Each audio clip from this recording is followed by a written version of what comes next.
Hello, hello, hello, hello. What's going on, friends? Welcome back to the Let Me Hook You Up podcast. Today, we're doing the second part of the ADHD episode. So, while it's episode three, it's more of episode two, part B, right? So, if you haven't seen part A of the ADHD episode, go check it out. It's on Spotify, Boomplay, and if you're on YouTube, I will link it to somewhere on this video so you can check it out. In that episode, we talked about what is ADHD, the different types of presentations of ADHD, the symptoms of the different types. We talked about how ADHD may present in different people, why ADHD is often missed in women or girls, and why ADHD is often missed in Black kids. We talked about some myths of ADHD, other conditions that mimic ADHD, and then things untreated ADHD can lead to, right? So that's a lot of information that if you have not seen it yet, go check it out. It's a lot of good information for you. And it would also help make today's episode make more sense to you. Today, we're talking about how we diagnose ADHD, what goes into ADHD diagnosis, how social media is influencing people's interests, testing diagnosis of ADHD, and we'll talk about how ADHD is treated. We'll talk about some treatment resources, and then altogether, we'll just talk about some hacks or general ideas that can help you improve your functioning if you have ADHD or if you have symptoms like it. Sounds like a plan? Let's go.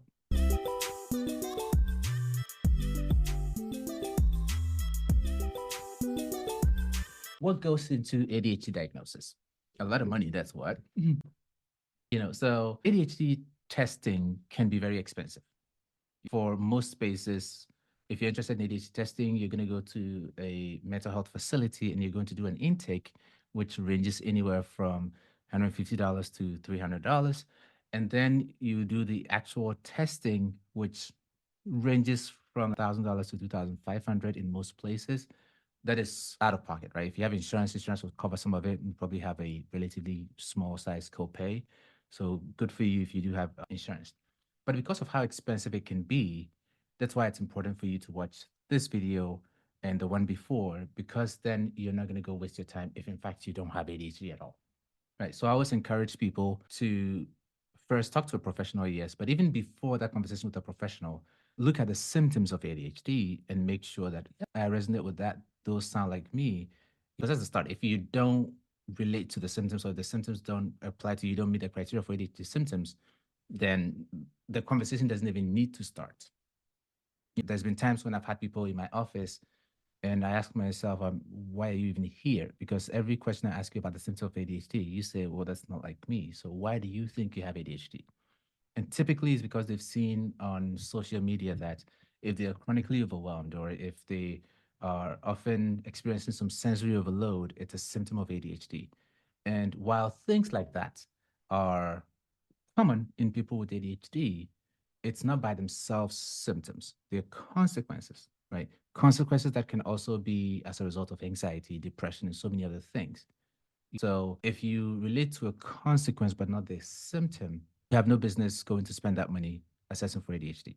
So I always encourage people first talk to maybe a primary care physician, or if you have a therapist, talk to your therapist first, because then they would take you through the initial screening before referring you to a psychologist who would then do the in-depth testing and take your money.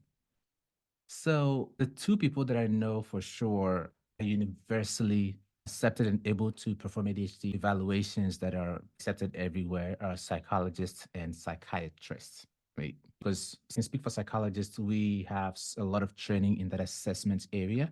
So then we can evaluate ADHD whole 9 yards, right? There are some other providers, social workers, professional counselors, other mental health providers that they can do the screening, of course, but they can help you double check your symptoms to those criteria.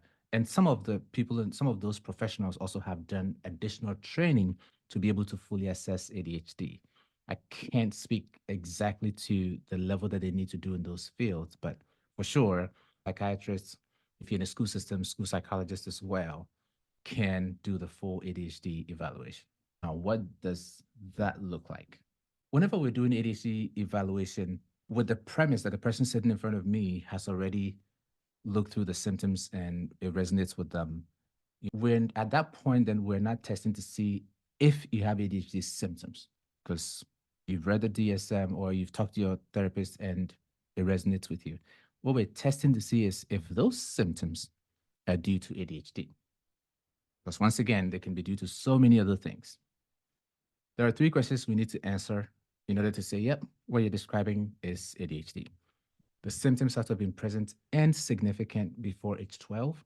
Now, 12 isn't such a fixed number, but the idea is that before age 12, those first grade, second grade, third grade, that those years, if you're in school, schoolwork isn't so hard that a person who is struggling is legitimately overwhelmed with school.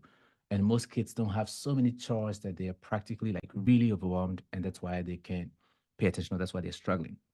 So that's the age where we get the rote attention issues, and many kids at that age haven't reached a level of maturity to be able to control their impulses or inhibit so much that people around you will not notice.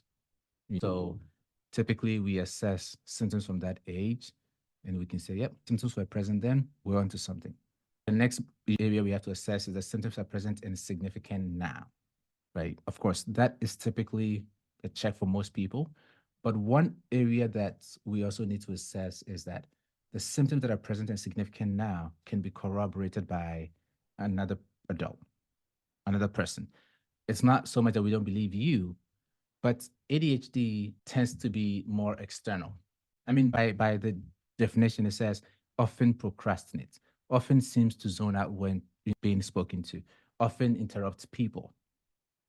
So if you live with somebody, a partner, your spouse, or something like that, and consistently they don't see those symptoms, chances are we're not talking about ADHD. So you can focus, yes, but when the person that you live with is talking to you or engaging with you, they don't see a tendency to zone out. They don't think you interrupt. They don't think you're talkative. They don't think you struggle with organization and stuff like that. Chances are the focus issues are due to things like anxiety, which can be more internal. So that's why we ask for that collateral information from somebody else. It's a way to better tease apart ADHD from any other things that can, in fact, affect a person's attention or focus. Right. And lastly, the only thing that we have to also do is to make sure that nothing else better explains the symptoms. Right. So if attention has never really been an issue until 3 years ago when you had a really bad concussion that took you almost a year to recover, and since then your focus has been really, really bad, chances are it's as a result of the concussion and potential neurological issues and not necessarily ADHD, especially if symptoms have not been present since childhood or were not present pre-concussion. So these are the three questions we need to answer.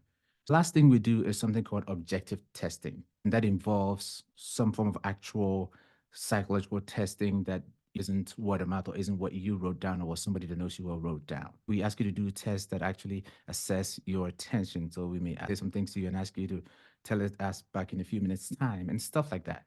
And the reason why that is important isn't to frustrate you as somebody who potentially has ADHD. It's more for your sake because ADHD, like we have talked about several times, shares its symptoms with so many other things that these are all things that would help us more likely get it right. Because you don't want to be treating ADHD for years when in fact you don't have it. All of this is to help you get the right treatment going forward. So if you go pay some good money to somebody for ADHD testing and they're not asking you about childhood symptoms, they're not asking for collateral information, they're not doing objective testing, they don't ask you about history regarding other things, you probably do in fact have ADHD. But the report you're going to get from that testing may not fly in other places. And of what use is that report, for example, if you take it to your psychiatrist or your primary care physician for ADHD medication management and they say, sorry, I can't treat you based on this report. It wasn't done well enough. So at the very least, ask these questions of the people that you're going to be talking to about ADHD testing. All right. I think that's pretty conclusive about how we diagnose ADHD.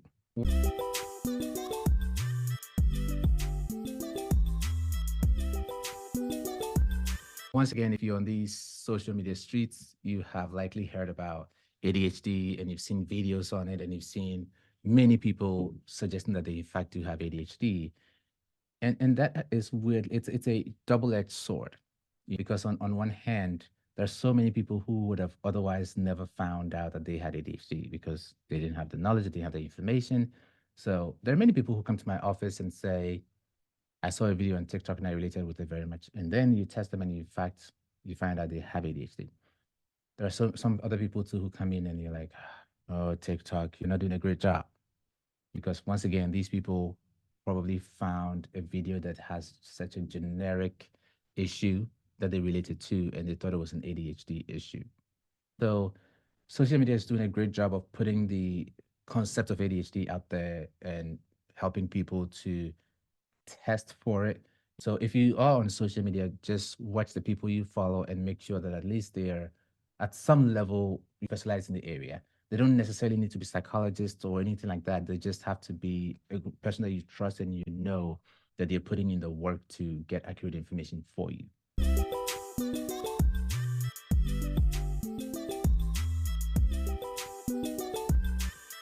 Now let's talk about ADHD treatment.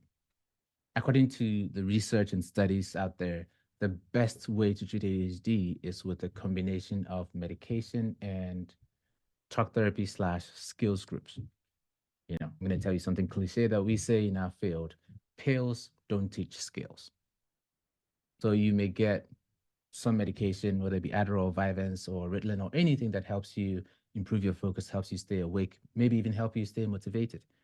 However, if you are awake and focused, but on TikTok, the job still doesn't get done. If you're in school, the homework still does not get done. So you're very, very focused, but on something else. So when you are in talk therapy or you're doing a skills group, that's what's going to help you better direct the energy that you have from the medication, maybe into something that is more productive, that's more towards your goals, that fits more towards why you want to do this testing to begin with.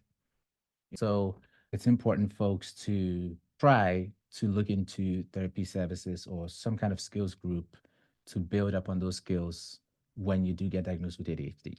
One of the other advantages that come with having a therapist is eventually you're going to have to build a skill set yourself. Like education is not by itself a good long-term strategy, right? And if you're anything like me, you may have good intentions to set goals. So you tell yourself, I'm going to work on my organization, but since you make the goals yourself, if you decide to wait till next week to start, nothing happens, right? And you owe nobody any accountability. So if you are in therapy, you and your therapist can set the goals and it can actually be more streamlined, follow the SMART goals or some version of that. And then there would also be a level of accountability for you. Because now that you know that next week I got to talk to my therapist about the goal that I said I'm going to do, it gives you a bit of a kick in the behind to actually follow through, right? So that's one good reason why it's important to explore therapy if you're diagnosed with ADHD. Secondly, many people who eventually, especially who are diagnosed with ADHD as adults, do have something else going on. Sometimes the consequence of ADHD, sometimes it's a thing on its own. So it could be anxiety, could be depression, could be sleep issues. So those things need to be treated as well because they do affect your attention and focus. So if you try to only be about ADHD and the anxiety isn't touched at all, then the anxiety is going to increase, making it more difficult for you to focus. So please explore therapy to then talk through any ADHD issues as well as anxiety, depression, trauma, sleep issues. And that's kind of the holistic way of treating ADHD.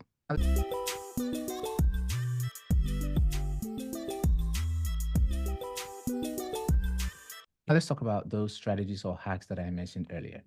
Whether you've been diagnosed with ADHD or not, many people do struggle with the executive functioning, planning, organization, prioritizing, and stuff like that. And whenever I test somebody for ADHD, we do a feedback session to meet with them to talk to them about what they can do going forward and how you can work on the ADHD. And there are three things that I tell folks. Number one is to switch on active mode, right? If you follow me on Instagram and such, you have seen me talk about that. Many people approach therapy or approach strategies or even sometimes life from a more passive angle. So they continue to say, well, if I'm motivated tomorrow, if I feel up for it tomorrow, I'll do it. And they don't do anything to help them be more likely to be motivated tomorrow. So that active process, when I say turn on active mode, is take that responsibility to give yourself the best shot tomorrow to be more up for it. That means that you're watching your sleep. That means you're watching your eating habits. You're watching your exercise habits. You are challenging yourself on a day-to-day basis to do something differently if yesterday didn't work out. right? So strategy number one, active mode, right? Take on that responsibility. Strategy number two, many times when we procrastinate on a thought, like when you think about something that you need to do and you push it off, it's because you don't feel like you have the emotional or mental energy to do it now. And that's usually because the task feels overwhelming. And so when you get into the habit of maybe picking one goal at a time or one task at a time that you tend to procrastinate and doing it so frequently that, I mean, so much researching around it, doing it to the point where you're almost a pro at it. When it's something that just comes naturally and easily to you, when it comes time to do it, you're not going to push it off, or you're less likely to do that because it's easy. It's just this thing that's going to take 5 minutes.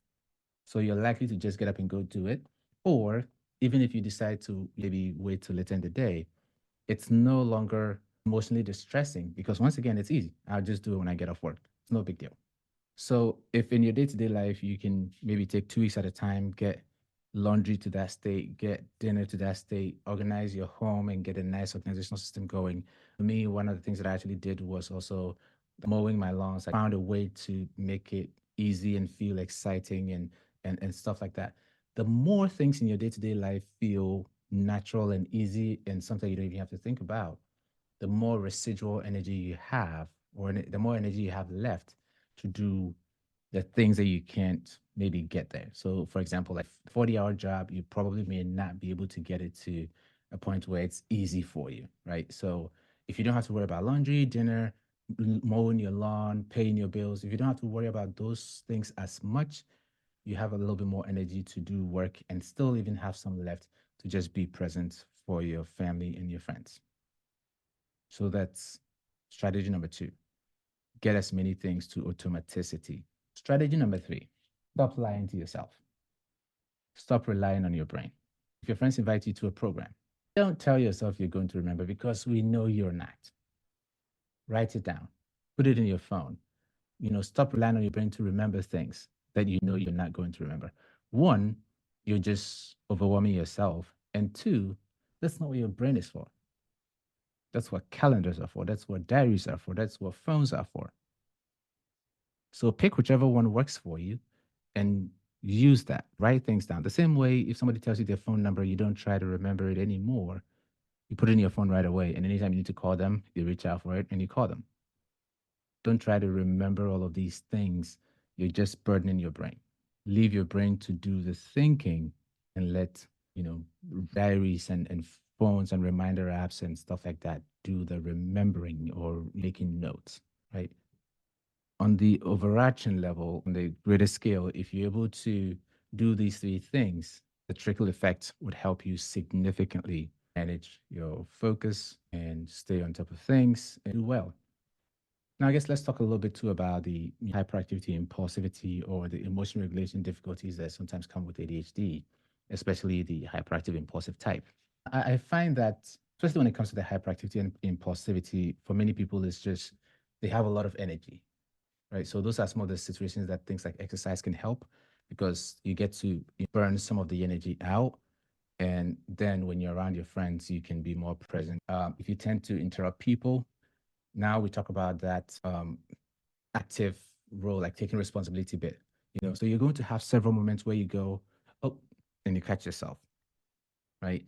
And the more you practice catching yourself or not taking it personally when your friends tell you to, wait, let me finish, right? Because you know yourself. So you know that you tend to interrupt. So they tell you, wait, let me finish.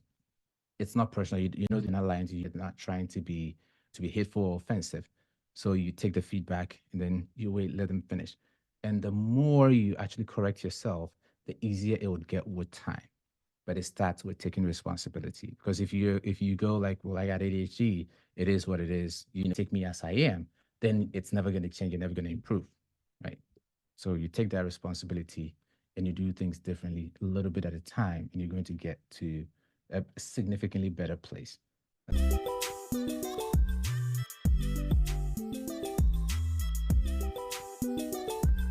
think we've covered all of the things that I wanted to cover today.